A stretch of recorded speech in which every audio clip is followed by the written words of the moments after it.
የፀሐይና የጨረቃ ውህደት። በዚህ ቪዲዮ ስለ ታላቁ ነብይ ሙሐመድ አለይሂ ሰላምና ስለ እናታችን አይሻ ረዲየላሁ ዐንሃ ከመጀመሪያው እስከ መጨረሻው ባጭሩ የምንቃኝ ይሆናል። መቼም በወዱ ነብያችን አለይሂ ሰላምና በእናታችን አይሻ ክብር ላይ የሚነዛው ውዥንብርና ዘለፋ የሁላችንም ልብ የነካ የሚነካም ጉዳይ ነው። ዝምታም ቢሆን ለዚህ የተዛባ ትርክት እንዲስፋፋ ሰፊ ዕድልን መስጠት ነው። ይህ ቪዲዮ ከነብዩ ሙሐመድና ከአይሻ ፍቅርን መማር ለሚፈልግ እንደዚሁም ለዚህ ሐሰተኛ የስም የማጥፋት ዘመቻ በእውቀትና በጥበብ የተሰጠ ምግባራዊ መልስ ነው። ስለዚህ ሙስሊሞች ላይክ ሼር በማድረግ እንደዚሁም ቪዲዮውን እስከ መጨረሻው በማየት ይህንን እውነተኛና ውብ ታሪክ ለሰዎች በማዳረስ የነብዩን ፍቅርና የአይሻን ጥበብ በማሳየት ሁላችንም የድርሻችንን እንወጣ።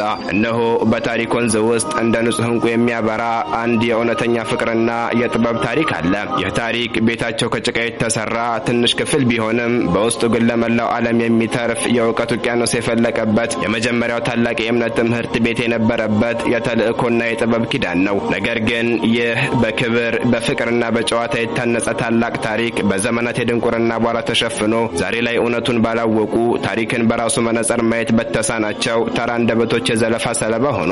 ያ የንጹህ ፍቅር ጨዋታ በተዛባ ትርጉም ተለውሷል። ያ የእውቀት ኪዳን በማንቋሸሽ ቀስት ተወግቷል። ያ የነፍስ አጋርነት በጥላቻ ቀለም ተቀብቶ እንደ እንግዳና አስደንጋጭ ክስተት ይሳላል። ታዲያ እውነተኛው ምስል የቱ ነው? የፍቅርና የጥበብ ታሪኩ ወይስ በዘመናት ጭጋግ ውስጥ የተፈጠረው የተዛባው ጥላ? ይህ ታሪክ የሁለት ሰዎች ጋብቻ ብቻ ሳይሆን ከዚያም የላቀ መለኮታዊ ጥምረት ነው። እሱም የፀሐይና የጨረቃ ውህደት ነው።